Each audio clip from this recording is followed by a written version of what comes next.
Boa tarde, pessoal. Aqui é o Rafael, livreiro da Martins Fontes Paulista. Hoje nós estamos aqui para mais uma live literária, mais um bate-papo gostoso, saudável, reflexivo. O momento é muito especial porque hoje temos uma figura ímpar na literatura nacional. Hoje nós conversaremos com o grande Milton Ratum, o grande escritor, premiadíssimo com 3 jabutis, Portugal Telecom, Prêmio Bravo e obras literárias importantíssimas para o cenário cultural brasileiro. Tá? Então é com muita honra e muito prazer que eu recebo o Milton Ratum aqui e todos vocês que estão participando conosco. Hoje nós conversaremos mais especificamente sobre Pontos de Fuga, o livro da série O Lugar Mais Sombrio, do Milton Ratum. Esse é o segundo volume, o Milton Ratum publicou no ano passado, e o primeiro volume o Milton publicou em 2017. Então aqui, a priori, é uma trilogia, né, do Milton Ratum, que são 2 livros excelentes, 2 livros muito instigantes, que fazem um mapeamento aí, de alguma maneira, também da história recente do Brasil, reflexões sobre a conjuntura contemporânea, enfim, é um livro muito rico, são livros muito ricos, né? É interessante de falar para vocês também que nós estamos fazendo um sorteio, né, de cada um desses exemplares autografados pelo Milton Ratum. Basta você curtir o post da Martins Fontes Paulista, tá? Marcar um amigo, seguir o nosso perfil e o perfil do Milton Ratum. Esse sorteio vai ser feito na terça-feira, tá? E aí a gente vai ter um grande premiado, um grande vencedor, tá bem? Então ainda dá tempo de participar, é só naquele primeiro post mesmo que está no feed da Martins Fontes Paulista. Tá legal, galera? É importante dizer para vocês que é um prazer enorme participar mais em um momento desse, de uma live literária, representar a Livraria Martins Fontes Paulista. Gostaria de agradecer mais essa oportunidade riquíssima. Dizer para vocês que esse espaço é extremamente democrático, aberto a todas as pessoas, crenças, gênero, etnia, enfim. É um espaço nosso para diálogo, reflexão e para construção cultural, tá bem? É legal também falar para vocês que nós estamos com o Super Saldão na loja, no site da Martins Fontes Paulista, e aí caso você queira aproveitar grandes promoções, fiquem à vontade para participar conosco. É com muito prazer e honra que nós recebemos hoje o Milton Ratum. Vejamos aqui se ele já está disponível, já mandou a solicitação para a gente. A gente está aguardando aqui para começar esse super bate-papo. É importante dizer para vocês que no cenário contemporâneo, a leitura da série de livros O Lugar Mais Sombrio é preponderante. São reflexões que o Milton teceu aí há 10 anos atrás. Ele começou a escrita desses livros e, mais do que nunca, nesse momento, são livros muito atuais, né? Pela conjuntura que vivemos, pela conjuntura política, que vocês tenham contato com esses livros do Milton Ratum, porque a história do Martim e toda a conjuntura tem muito a acrescentar para a gente. Seguramente grandes livros de um premiadíssimo autor. A gente vai aguardando aqui a entrada do Milton Ratum. Enquanto isso, fiquem à vontade para mandar a intervenção que você queira, fique à vontade para trazer uma pergunta, uma reflexão. É importante a participação de todos vocês, e a gente fica muito feliz, naturalmente, com essa construção coletiva. Tá? O sorteio está sendo um sucesso, muita gente está curtindo, está marcando a galera, os amigos, e é importante a gente também estimular a literatura nacional. Num momento tão delicado como o que vivemos, nada melhor do que a literatura para vivificar o nosso espírito, para ressignificar a nossa vida e para trazer também um pouco mais de tranquilidade e prospecção e olhar para a esperança e para o futuro, que é importante. A gente vai aguardando aqui, será que o Milton já está disponível conosco? Vejamos, acredito que agora sim o Milton vai começar esse diálogo conosco. Vejamos aqui se o Milton está para entrar já. Boa tarde, Milton. Boa Tudo bem? tarde, tudo bem? Boa tarde, obrigado pelo Está me convite. escutando bem? Estou Legal. escutando bem. Milton, grato pela participação, você sempre muito carinhoso, muito gentil conosco. Você tem um Imagina. contato especialíssimo aí com os livreiros. O pessoal aqui da casa já mandou um recado e um abraço para você, né? Os livreiros que te conhecem de longa data. Grato pela participação e, mais uma vez, parabéns pelo excelente trabalho, Milton. Muito obrigado. Eu que agradeço a você, a Livraria Martins Fonte, aos queridos e às queridas amigas, leitoras, leitores, enfim, que estão aqui com a gente. Muito legal, Milton. Faz aí algum tempo que a gente vem estabelecendo um diálogo, né? Você esteve na loja no ano passado, fazendo o lançamento, né, do segundo volume, O Lugar Mais Sombrio, o lançamento Isso. do Pontos de Fuga. Nós estivemos juntos também em 2016, no encontro da Companhia das Letras, né, para a gente conversar ali sobre a Noite da Espera. Você falou um pouco sobre esse projeto, né, esse projeto literário. São dois grandes livros, eu gostei muito da leitura e seguramente eu acho que a nossa conversa hoje vai ser muito construtiva, né, muito bacana. O Milton, você tem aí uma experiência longa na literatura, né? Você já foi laureado com 3 jabutis, você tem trabalhos importantíssimos para o cenário literário nosso, né? A gente pode falar do Dois Irmãos, dos Cinzas do Norte, agora dos dois romances Lugar Mais Sombrio. Bom, trabalhos muito consistentes, adaptação também, né, Milton? Adaptação para televisão, para quadrinho, para cinema. Então, quer dizer, sua obra é vasta e muito conhecida já, né, pelo público brasileiro e também muito traduzido, né, Milton? Então, seguramente a gente pode acrescentar muito nesse diálogo de hoje, mas hoje a gente vai falar especialmente sobre o Martim, né? O Martim e toda a sua trajetória, essa personagem tão peculiar, interessante, que de uma maneira muito envolvente nos apresenta também um espectro de país, né? Ali a partir da década de 60, né, Milton? Tem uma galera que já leu o primeiro volume, o pessoal ainda não conhece. De qualquer maneira, Milton, eu gostaria que você começasse falando para a gente um pouco, né, sobre os primeiros insights dessa história, como começou esse seu processo de escrita. Eu sei aí que você tem pelo menos aí uns 10 anos já, né, de formulação desse trabalho. Conta um pouco para a gente, Milton, sobre esse processo do Lugar Mais Sombrio. Certo.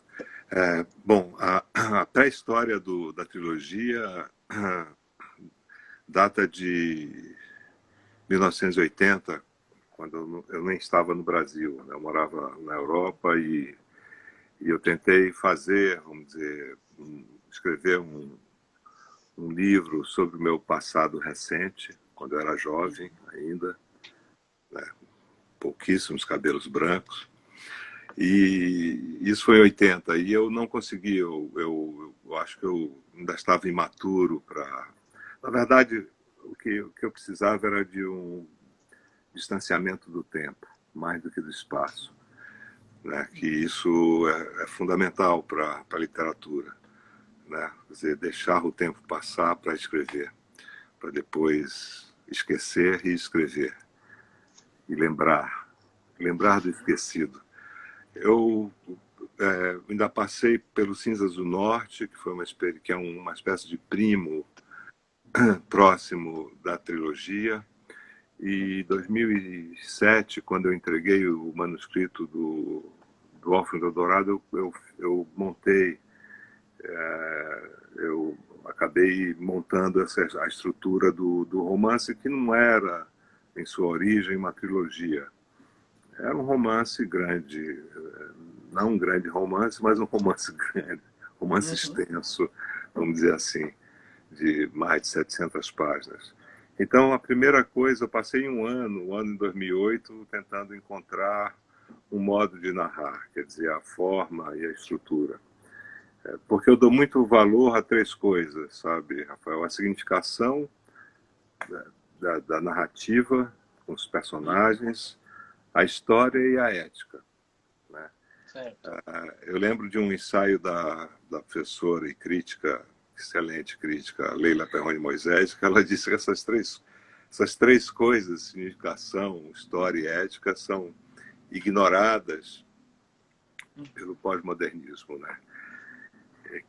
Que foca mais uma espécie de gozo, sei lá, egotista, né? Na colagem de tempos, enfim.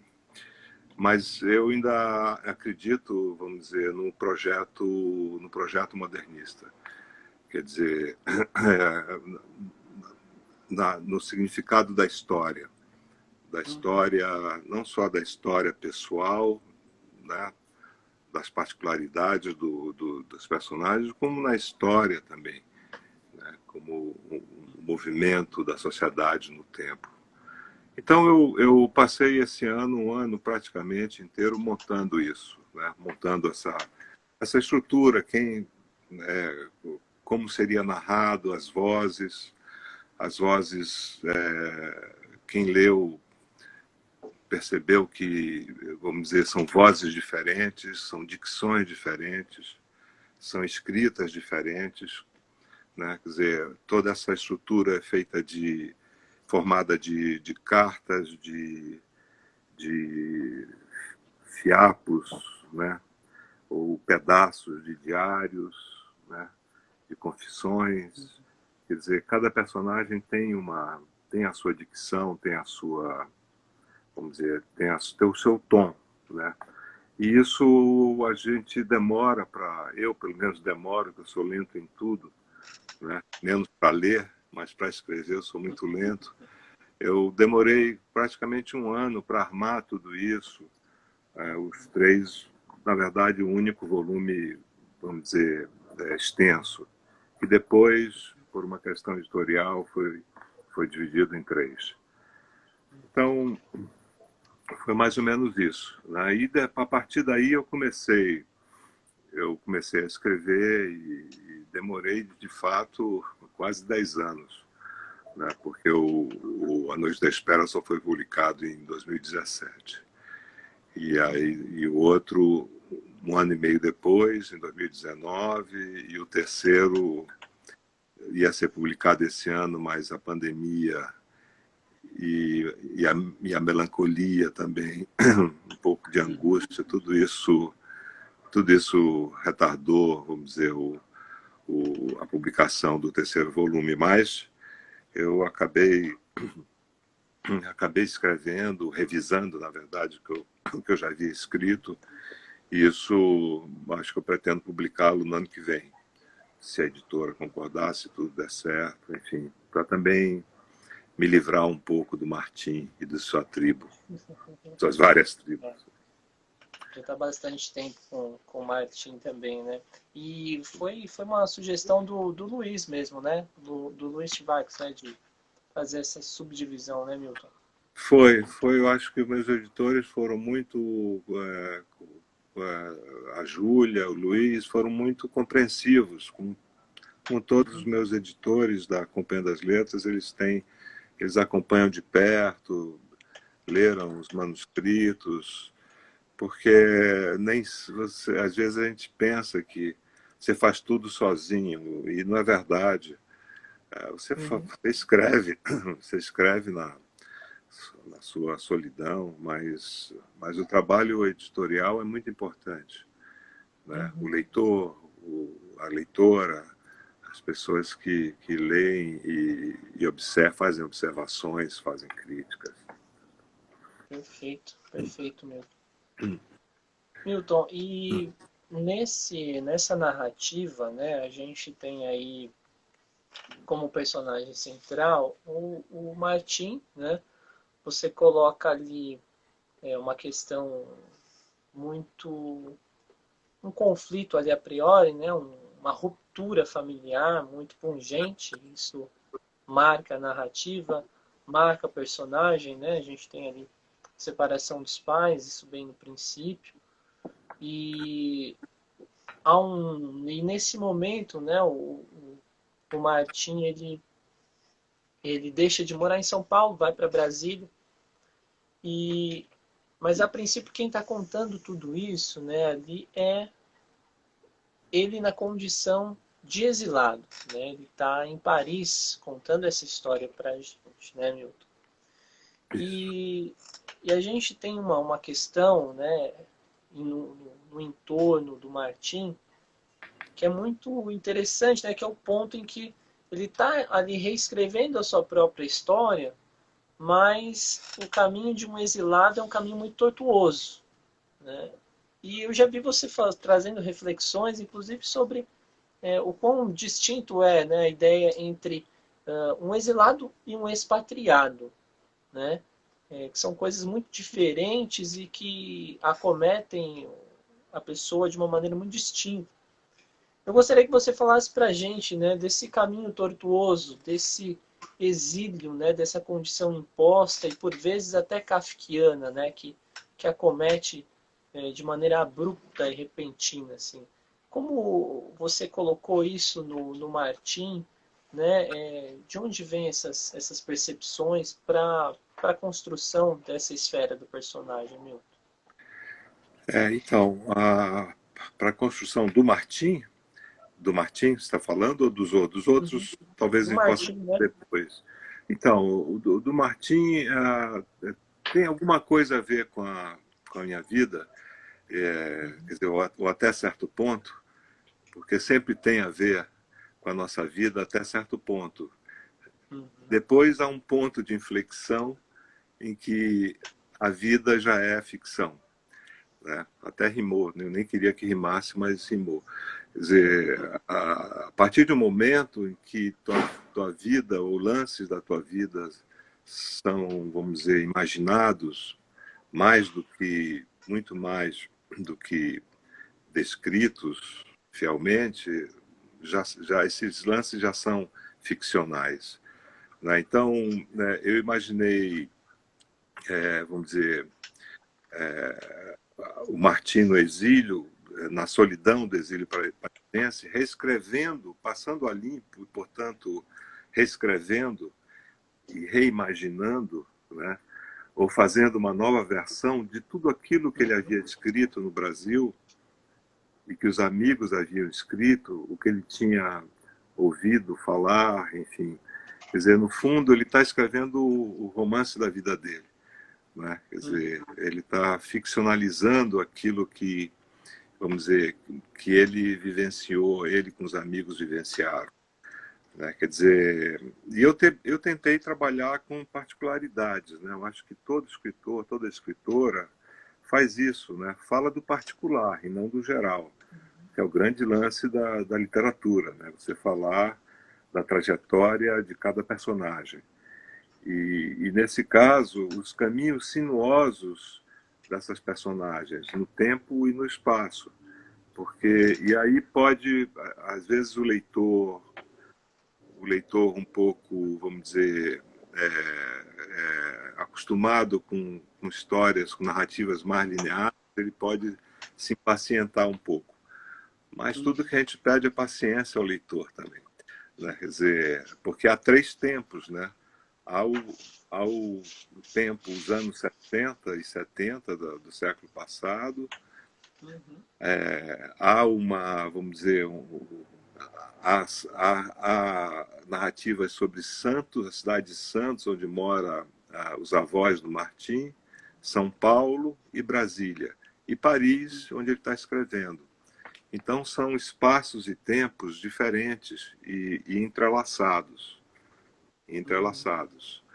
O que faz, vamos dizer, o que dá um pouco de, não sei se tumultua a leitura ou se dá um pouco de vibração à leitura, né? Então essa foi a minha, vamos dizer, a estrutura que eu montei. E o Martim é particularmente vamos dizer, um personagem angustiado pela separação da mãe, primeiro, pela relação problemática com o pai, segundo, e terceiro, pelo sumiço da mãe. Então, vamos dizer, são coisas, são dramas que vão se adensando, se multiplicando, vamos dizer, na mente dele, no espírito dele. Né? Quer dizer, uma separação inesperada, né?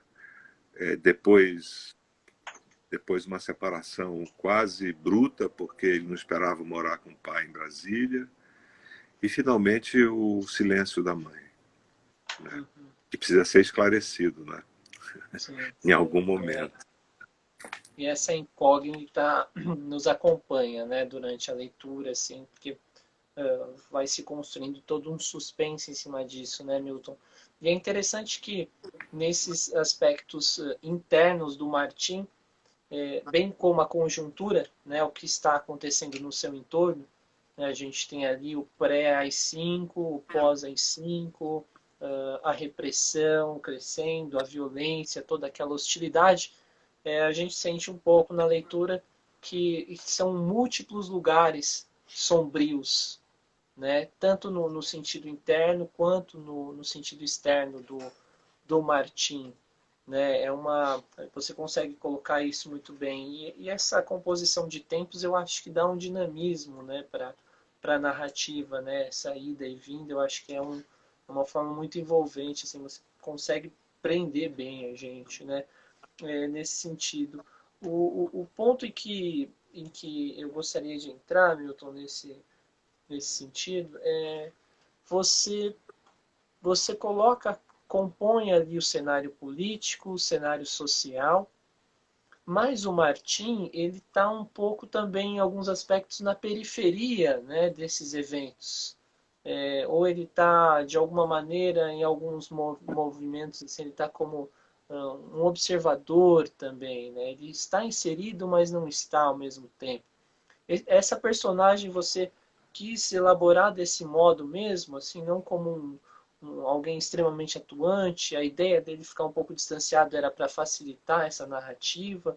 Como que você pensou nesse sentido essa personagem, Milton?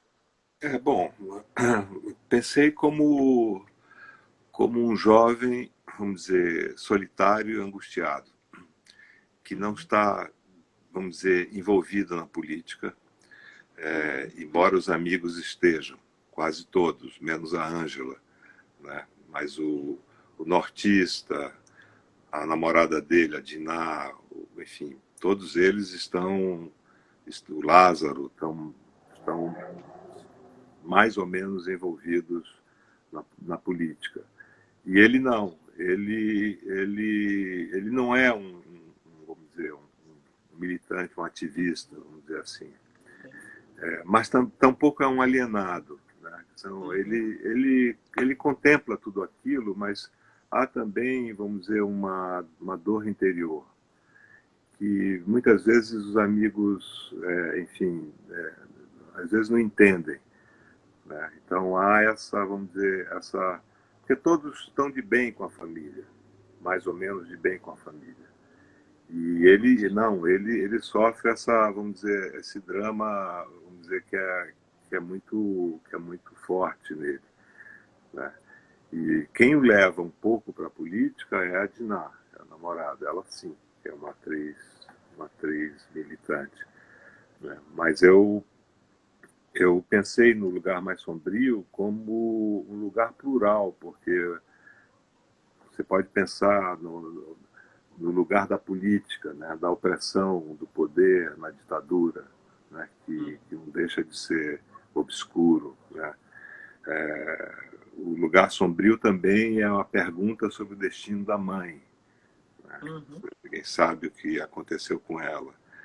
O sentimento de mal-estar, né, mal-estar no mundo e mal-estar no Brasil naquela época. E também o lugar sombrio que pode rondar, né, a própria relação amorosa. Quer dizer, como dizia o Drummond, o tempo não passa no abismo do coração. Né? uhum, Persiste, né, esse abismo, do, o abismo do coração. uhum, E aí o lugar também do amor, né? Quer dizer, não só o do Martim em relação à mãe e a amada, mas também as outras relações amorosas da Laísa e da Marcela, do Ox da Mariela, enfim, do nortista e da Mariela, porque há aí triângulos amorosos, há um rolo, né? Uma coisa, as separações na própria tribo, depois nesse segundo volume. O Sérgio San e a Odete, que é o arquiteto com a moça que queria ser artista. Enfim, então são lugares, né? O lugar sombrio é no plural, né? E eu tentei, vamos dizer, fazer esse cruzamento. E falar também, embora não seja um romance político, mas eu tentei, o pano de fundo é muito político, né? Porque eu acho que todo escritor ele busca uma postura ética, né? Mas não moralista, né? A ética não tem a ver com a postura moralista, né? Tanto que vamos dizer, dos vetores do romance é exatamente romper com uma certa moral pequeno-burguesa, né?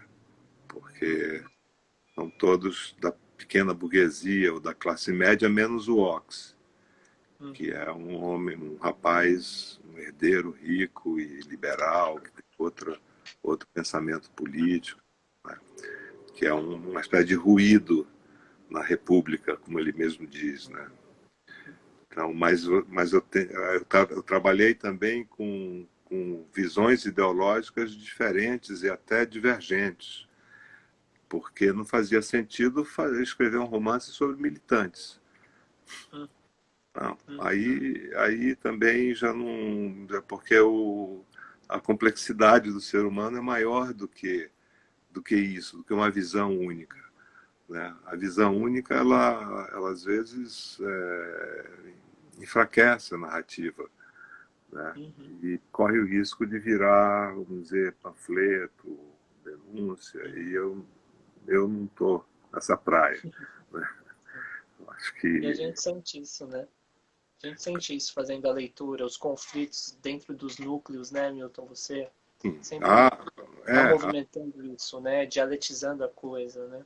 todo tempo, porque são visões diferentes, há embates, há valores diferentes, há contradições o tempo todo, visões diferentes sobre Brasília, sobre o Brasil também.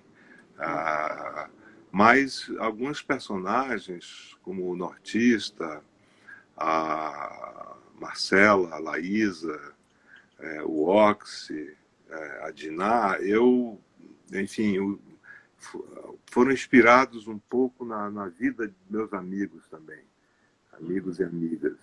Claro que houve uma transformação depois, total, porque eu não iria escrever, enfim, a vida deles, né? Mas são pessoas como a Tuna, por exemplo, a Tuna Dweck, que leu, a atriz maravilhosa que leu trechos Esteve aqui conosco, né, aí, Milton?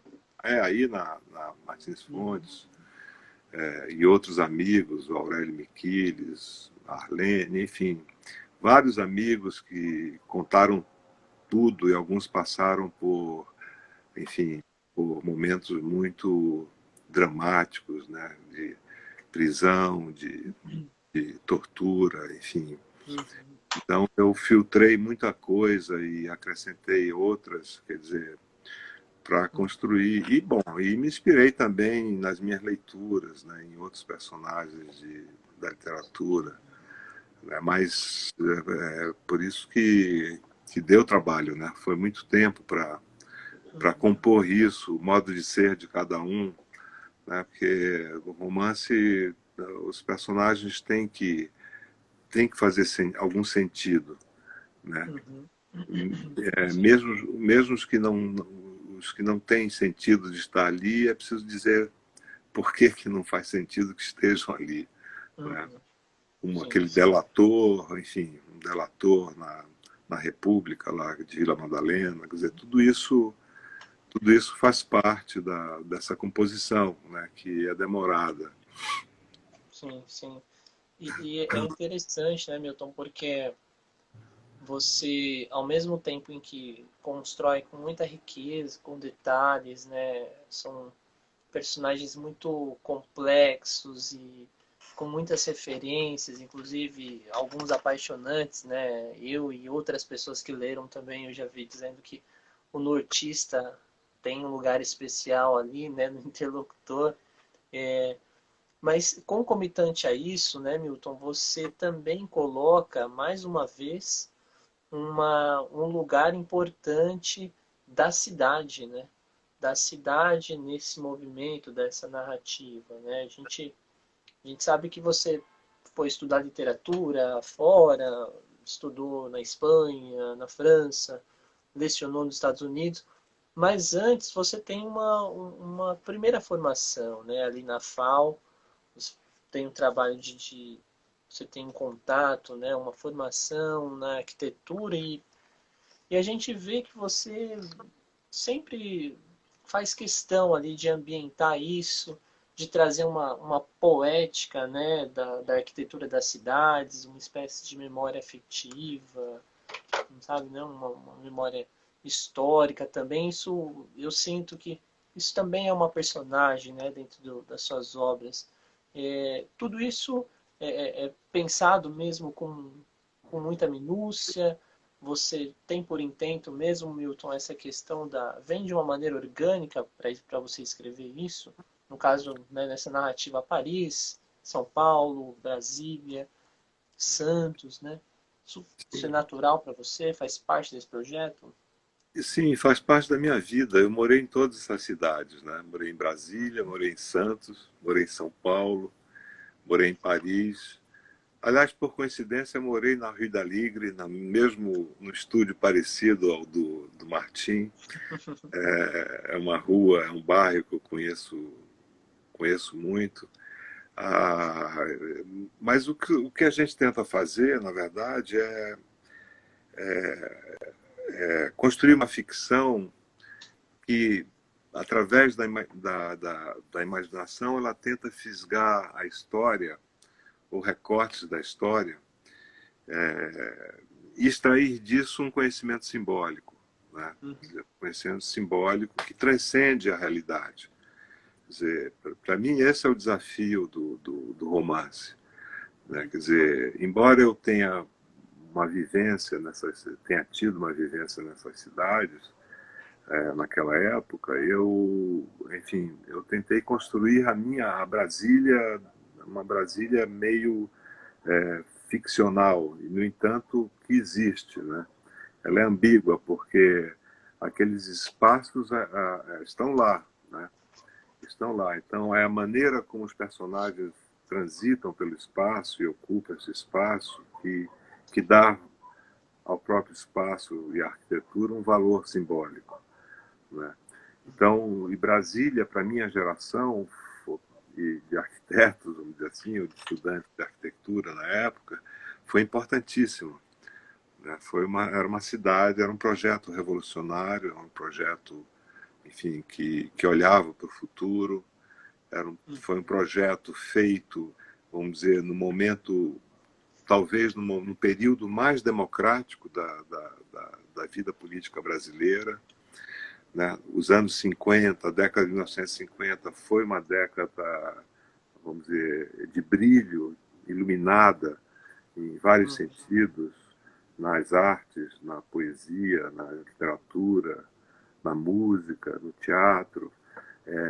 E Brasília foi uma espécie de culminação, sabe, do que poderia ter sido o Brasil, né? Vamos dizer, de um projeto democrático e muito menos, vamos dizer, desumano, né? E isso foi interrompido bruscamente, brutalmente, com o golpe militar, civil-militar de 64.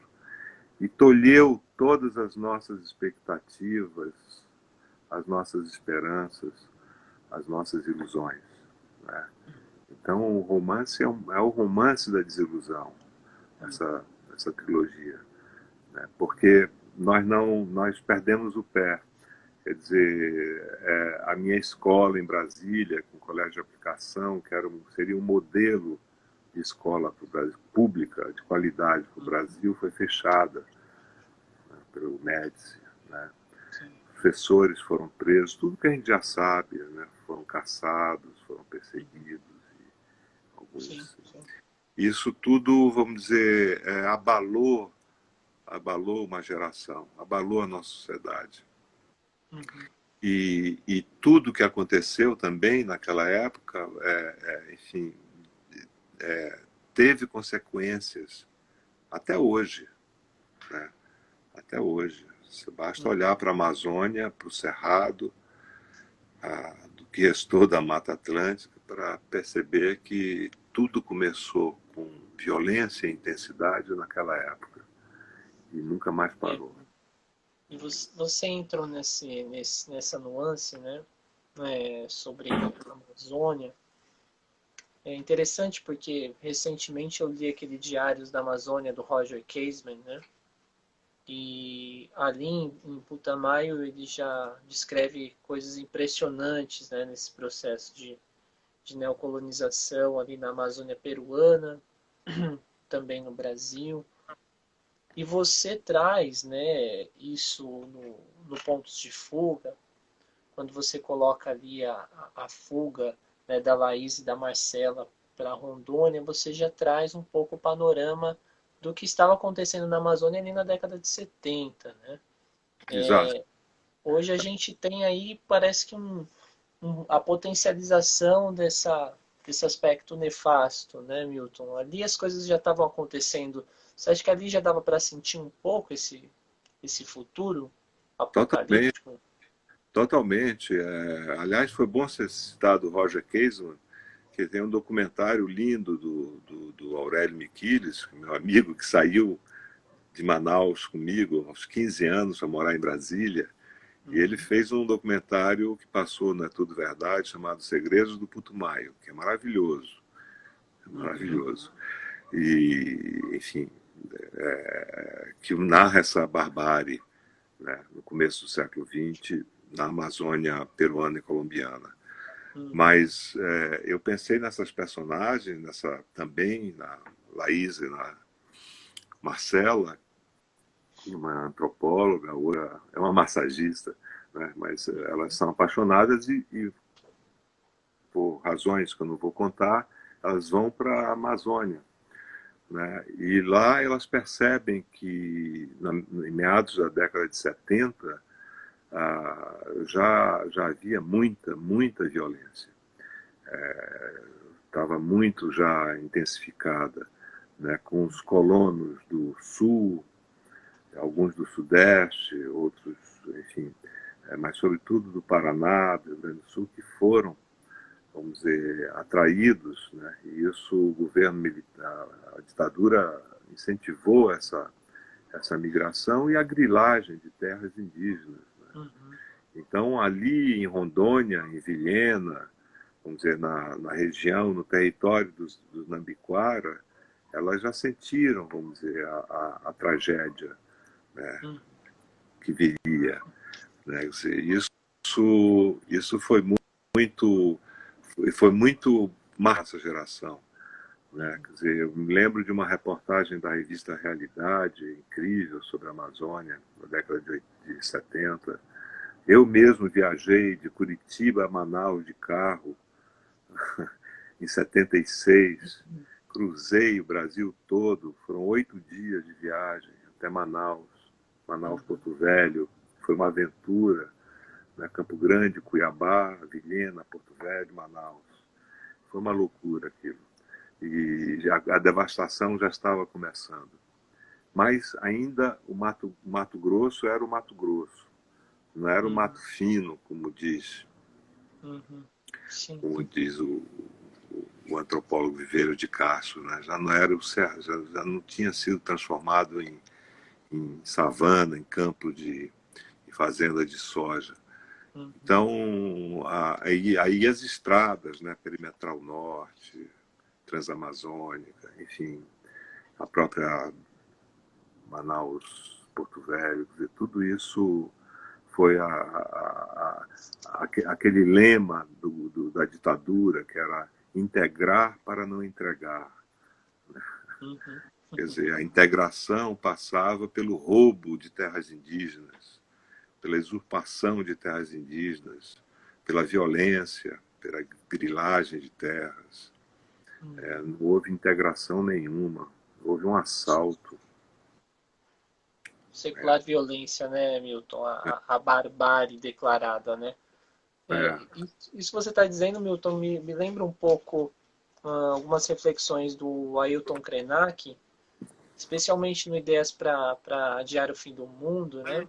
Também publicado pela Companhia das Letras, que ele diz o seguinte: bom, estão me dizendo agora sobre o genocídio dos povos originários, a violência contra os povos nativos, a dizimação das terras, etc., do bioma, né? Mas e agora a questão é como fica a causa indígena? E ele falou, não, eu penso o seguinte, nós sempre vivemos esse processo, né? Esse processo vítimas da barbárie. Eu fico pensando agora como ficarão os brancos, né? Como os brancos vão lidar com tudo isso? Porque a novidade que se dá, de alguma maneira, é a radicalização disso tudo em meios urbanos. Mas os indígenas, desde a sua gênese, né, tem um processo de resistência a toda essa barbárie do homem branco, né, Milton? Então, é uma coisa que parece que vem só se repetindo e se potencializando, né? Como você... é, é um processo, vamos dizer, ininterrupto de violência e de usurpação de terras indígenas. Isso nunca parou, nunca parou, né? E de negação da existência dos indígenas, né? Basta lembrar o prefácio do Levi-Strauss nos Tristes Trópicos, ele se encontra nos anos 20 ou nos anos 30 com o embaixador do Brasil em Paris, que diz para ele, não existe mais índio no Brasil. É você anular, apagar a existência desses povos. É uma loucura. Sim, sim. E eu fiquei pensando, né, Milton, que do que você traz aí nesse romance, né? Te deu uma travada, será que está me vendo bem aí, Milton? Tô vendo, Tranquilo? Tranquilo? tô vendo. Que você traz um pouco esse panorama, né, de uma história recente do Brasil e, curiosamente, você começa a escrever essa narrativa, Lugar Mais Sombrio, e a conjuntura política nossa era outra, né? Nós vivíamos um momento diferente de Brasil, digamos assim, né? E agora a gente está vivendo meio que talvez um retorno, né, dos lugares mais sombrios do Brasil, né? A gente tem aí declaradamente ações violentas, a gente tem um fruto da anistia, né, um fruto nefasto da anistia, a gente tem um anti-intelectualismo, né, novamente. Então, e tudo isso de uma maneira muito perversa, né, se repete. Eu queria perguntar para você, Milton, como que você vê nesse momento tão delicado, pandemia, violência, o papel mesmo da literatura, o papel das artes, da sublimação, como isso funciona para você, por exemplo? É um ponto de fuga para vivificar o seu espírito? Como você vê isso nesse período tão melancólico também, Milton? Olha, eu acho que não há sociedade nenhuma, nenhuma sociedade, nem os governos mais autoritários conseguem abolir a arte e os artistas, né? Porque o que o tirano quer? O tirano quer exatamente isso, né? Banir a arte, né? Banir os artistas. Porque o tirano sempre teme, ele tem medo da liberdade, da imaginação, da fantasia, quer dizer, do prazer, né? Do prazer, da sensualidade, do prazer estético. Ele tem medo de tudo isso. Quer dizer, o gozo do tirano é a violência. é o sadismo, né? Quer dizer, um pouco aquele personagem do Machado, né? O Fortunato da causa secreta. Ele tem até um prazer estético, né, na tortura, né? O sádico, aquele que queima o rato, né? É um conto incrível do Machado de Assis, né? Então a literatura não é, vamos dizer, ela sempre será, vamos dizer, umas artes de um modo geral, ela sempre será, vamos dizer, uma espécie de resistência, porque os artistas trabalham com a imaginação, né, com a liberdade plena, né, plena. Eu escrevo o que eu quiser, eu pinto o que eu quiser. Quer dizer, isso daí, vamos dizer, nem as maiores tiranias, nenhuma, nem Hitler conseguiu acabar. Muitos artistas foram banidos, foram para o exílio, mas os que ficaram na Alemanha, mesmo, vamos dizer, escondidos, produziram arte, produziram cultura. Então, eu acho que é uma grande, é um grande movimento, vamos dizer, persecutório em relação às artes, não só há um projeto de destruição e de desumanização na sociedade, da sociedade brasileira. Vai além da arte, vai além dos. São relações de trabalho, relações sociais, questões relacionadas à saúde pública, como agora, né, essa vergonha, esse crime que estão cometendo, proibindo a vacina, querendo proibir a vacina, é um crime, né? É um crime vamos dizer, um absurdo que esse cara não seja julgado, né? Que eles não sejam julgados, porque eles já cometeram vários crimes e esse é gravíssimo, gravíssimo, porque pode matar mais outros milhares de pessoas, brasileiros, né? Quer dizer, todo mundo está preocupado com a vacina e esses caras estão negando a importância da vacina. Então, agora, a literatura ela sempre estará presente, né? Começou há milênios e ela sempre resistiu a todo tipo de constrangimento e de opressão. Porque ela é exatamente ela que faz a sondagem do outro, né? E que revela o mal, né?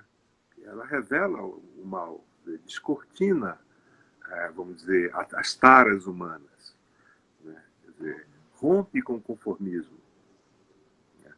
Rompe com esse equilíbrio, vamos dizer assim, com essa panaceia geral, né? E com a obediência. Basta lembrar aquele conto da Clarice, maravilhoso, Clarice Lispector, Os Desobedientes, né? Os Desobedientes. É isso que a arte faz. Ela desobedece às normas vigentes, ao autoritarismo, né? A toda essa loucura autoritária que nos desgoverna, né? O importante é não ter medo. Nesse momento, a gente não pode ter medo. A gente tem que resistir a isso, lendo, escrevendo, atuando, né? Fazendo isso que nós estamos fazendo, conversando, dialogando, né? Quer dizer, essa é a nossa forma. E quando a vacina chegar, a revelia dos celerados, dos monstros, porque eu vou tomar vacina, né? Quando chegar, eu serei um desobediente radical, como eu tenho sido, e vamos às ruas protestar contra toda essa infâmia. É o que nos resta, isso é urgente. Estamos aí sob o estigma, né, de um fascismo tupiniquim, né, um neofascismo, aí, uma espécie de chorume humano, né, digamos assim. Milton, tem uma pergunta aqui que concerne também a literatura, que é dito aqui, né, se existe uma interdição, uma ruptura, né, e algo abrupto interfere o processo histórico nosso, nossa questão infere um trauma também. A literatura ela pode reorganizar, ela pode contribuir para que reorganize-se essas ideias e a gente passe consiga pelo menos ter uma subjetiva reparação histórica ou algo desse gênero. O que você pensa sobre isso? Para responder aqui a contribuição da galera e só para rememorar que a gente está falando aqui do Pontos de Fuga do Milton Ratum e temos aí 10 minutos ainda de bate-papo. Conversa muito gostosa, passando muito rápido, Milton. Mas gostaria que você desse essa colaboração aí para essa intervenção. Eu acho que um romance ele tenta organizar o caos, né? Ele faz recortes, vamos dizer, de uma realidade que será inventada, né? Para tentar, através de uma estrutura mais ou menos coesa e orgânica, vamos dizer, dar forma ao caos que vamos dizer, que é a história, as vidas das pessoas, né? Isso você faz com recortes, né? Com recortes.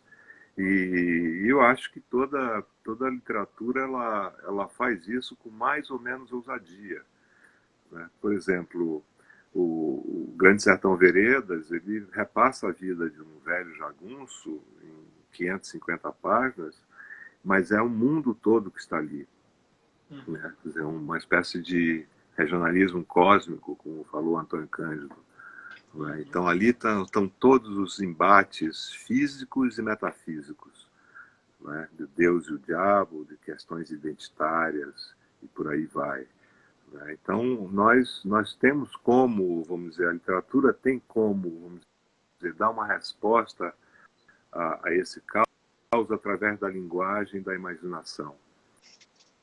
Quer dizer, tentar fazer dessa, vamos dizer, de extrair da história, como eu já disse, um valor simbólico, porque a literatura tem valores simbólicos, estéticos e históricos. E é isso que algum tipo de crítica pós-moderna, com esses valores, é impossível. Né? É impossível, porque o sentido histórico do romance é importantíssimo, em qualquer romance. Né? Então, eu acho que é isso. Sim, sim. Milton, nós estamos aí 7 minutos para findar a nossa live. Agradecer mais uma vez a grande gentileza, né, a disponibilidade do seu tempo, a cordialidade toda e a gentileza também, que o Milton vai autografar um exemplar de cada um dos livros, né, que foram publicados já da trilogia, né, o Pontos de Fuga, que é o segundo volume, e A Noite da Espera, que é o primeiro volume. Então, você ainda pode participar do sorteio, tá, para ganhar um exemplar de cada autografado pelo Milton. Até terça-feira você pode curtir o post que está lá no feed do Instagram da Martins Fontes Paulista, marcar um amigo, seguir o perfil do Milton e seguir o perfil da Martins Fontes Paulista, tá? Então ainda dá tempo para você ganhar esses 2 exemplares autografados.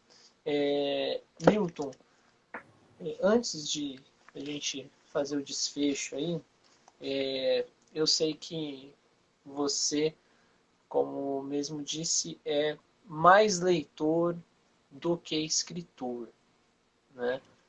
E hoje você também comentou algo do gênero. Então, como aqui nós estamos entre livreiros, leitores e admiradores da sua obra, eu gostaria que você falasse sucintamente de alguns trabalhos preponderantes para a formação do Milton Ratum, escritor e leitor, né? E pudesse indicar pelo menos uma grande obra para a gente sair com uma indicação especial sua nessa tarde de hoje, nesse gostoso bate-papo. Ah, tá. Bom, eu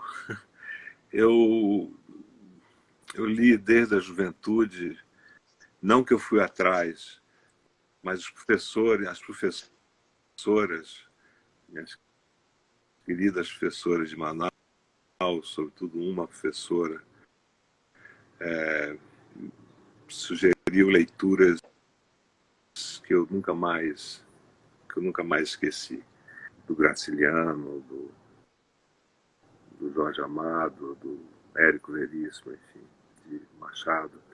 E depois, ler com muita concentração e quase estudando as obras do Joseph Conrad, dos russos, todos os russos que eu consegui ler, que foram traduzidos não só para o português, para as outras línguas, quando não tinha em português. Hoje já tem muita coisa bem traduzido. Li muita coisa do Faulkner, de uma escritora que, para mim, ainda é uma grande ídola, que é a Virginia Woolf. Eu li muito, eu acho que meu primeiro romance tem muito de uma atmosfera da Virginia Woolf, que eu considero uma das maiores escritoras do Ocidente, né? Quer dizer, e olha, eu li também muita coisa da nossa literatura e da literatura hispano-americana, né? Quer dizer, eu falei já da Clarice, falei do Graciliano, né? Mas há tantos escritores, né? Osman Lins, há muitos escritores brasileiros, né? Raquel de Milton, Queiroz. desculpa te interromper, mas ontem saiu a primeira lista dos finalistas do Jabuti 2020, né? A gente tem textos formidáveis como o Itamar Vieira Júnior, a gente tem o trabalho do Paulo Scott, enfim, desses autores, a Mari Carrara, que esteve conosco, enfim, desses autores contemporâneos, assim, que estão despontando, você tem lido algum deles? Você acompanhou, leu algum desses livros dos finalistas de romances aí do Jabuti 2020? Eu li alguns. Eu gostei muito do livro do Itamar. Aliás, vou conversar com ele na Bienal do Rio, domingo. Domingo, Domingo, né? às 5 da tarde, um programa de conexões. Domingo a gente E, vai fazer. Domingo não, dia 26. No dia que sai o prêmio Jabuti, a gente tem uma live também com o Itamar sobre o Torto Arado, né? Então, uma sincronicidade, quem sabe seja o dia dele. Mas aí você acompanhou mais alguns também? sim, eu acompanhei, eu li vários livros do Joca Terron, desde o Uhum. início, eu acompanho. Eu gosto muito da obra da A Noemi. Morte do Meteoro, né? É um livraço também, né? Mas o outro também, o anterior, que é Uhum. um livro complexo, um romance complexo, Noite Dentro da Noite, que aliás é um verso, poema do Adonis, do poeta sírio, né? Ronaldo Corrêa de Brito, os escritores da minha geração, né? Ana Miranda, Ronaldo Corrêa de Brito, acho que eu acompanho o que eu posso, Uhum. porque também não dá tempo para ler tudo, né? Para ler tudo. Uhum. Com Mas certeza. o que eu posso ler, eu leio, que eu tenho, porque eu tenho muito trabalho, faço outras Uhum. coisas, sou cronista, estou traduzindo, vai sair agora uma tradução do Marcel Schob, uma reedição de uma tradução, Legal. A Cruzada das Crianças, que é um livrinho que o Borges adorava, já 34. E, Fantástico. mas são esses romancistas que sondam a complexidade do ser humano. Uhum. E nós, mortais, Uhum. infinitamente mais modestos, nós temos que ler esses grandes romancistas, como Dostoiévski, né, Sem dúvida. Tolstói, Proust, para aprender um pouco. Né? Sem dúvida, sem dúvida. E aprendendo um pouco também, Milton, que a gente vai findando esse diálogo. Nós temos aí menos de um minuto para terminar a live. Realmente passou muito rápido. Prazer enorme, Milton. Muito grato pela participação, pela gentileza. A gente aguarda aí pelo fim do sorteio e pelos Muito exemplares que cordialmente você vai presentear aí mais um sorteado. Milton, muito grato. Ótima noite para você. Boas leituras. Muito obrigado. Obrigado pela atenção de todos. Um grande abraço para você. Muito obrigado. Galera, a live vai ficar disponível no feed da Martins Fontes Paulista, também no nosso canal do YouTube. Curtam, passem para a galera aí que você curte, que você gostou. Enfim, divulguem o nosso trabalho. Boas leituras a todos. Até mais.